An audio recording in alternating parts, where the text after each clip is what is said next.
Hi, പുതിയ വീഡിയോയിലേക്ക് എല്ലാവർക്കും സ്വാഗതം. അപ്പോൾ ഇന്ന് ഇട്ടി കറിയാക്കുന്നത്, അതിലേക്ക് ടൊമാറ്റോ നീരുള്ളിയെല്ലാം മുറിച്ചിട്ട് കൊടുക്കുന്നത് ആവശ്യക്ക. അപ്പോൾ ഇന്ന് കറിയെല്ലാം ആക്കുന്ന തന്നെ എത്തി. അപ്പോൾ ഇട്ടി മസാല എങ്ങനെ ആക്കുന്നതിലിട്ട് ഈസി ആയിട്ട് കുറച്ച് ഇൻഗ്രീഡിയൻസ് വെച്ചിട്ട് ഒരു 20 മിനിറ്റിനുള്ളിൽ പെട്ടെന്ന് കറി എങ്ങനെ ആക്കുന്നതിലിട്ട് നോക്കാം ഫസ്റ്റിന്.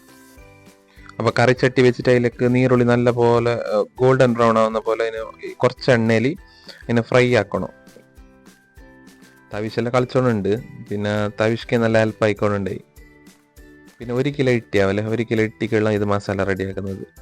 പിന്നെ നീരുള്ളി നല്ല ചുവപ്പാകുമ്പോൾ ടൊമാറ്റോ പിന്നെ പച്ചമുളക് ഇടണം, പിന്നെ കുറച്ച് കച്ചപ്പല അതിട്ടിട്ട് നല്ല പോലെ ഇതാക്കണം.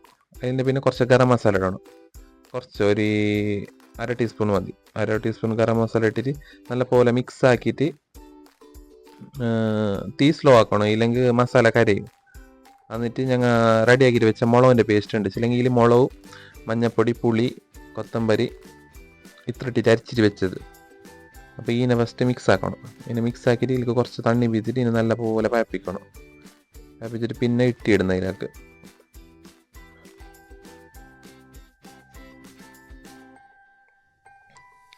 പിന്നെ മസാല നല്ല റോസ്റ്റ് ആക്കി പിന്നെ അതിലേക്ക് വേണ്ടി എത്ര ഉപ്പ് ഇടണം. ഞങ്ങൾ മീനിക്ക് എത്ര വേണോ പിന്നെ മസാലക്കെല്ലാം വേണ്ടി എത്ര ഉപ്പ് ഇട്ടിട്ട് തീ സ്ലോ ആക്കണം.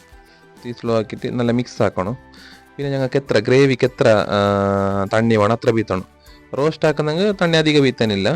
ഞങ്ങൾ കുറച്ച് ഗ്രേവി ആയിട്ട് മസാല ടൈപ്പിൽ വേണം അതിലിട്ടുണ്ടെങ്കിൽ കുറച്ച് തണ്ണി വീത്ത്.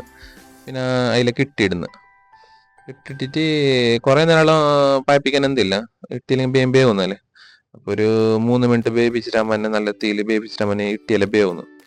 പിന്നെ മസാല എല്ലാം നല്ല ഇതിപ്പോൾ കറക്റ്റ് മീഡിയം മസാല ആയിനി. ഇത് ചോറിൻ്റെ ഒക്കെ വേണമെങ്കിൽ ചോറിൻ്റെ ഒക്കെ തിന്ന്, ഇല്ലെങ്കിൽ ചപ്പാത്തിൻ്റെ ഒക്കെ ചപ്പാത്തിൻ്റെ ഒക്കെ തിന്ന്. തീ ഓഫ് ആക്കുന്നിട്ട് പിന്നെ കുറച്ച് കൊത്തമ്പരി സോപ്പ് ഇട്ടിട്ട് ഓഫ് ആക്കുക. പിന്നെ കറി റെഡിയായി. അപ്പം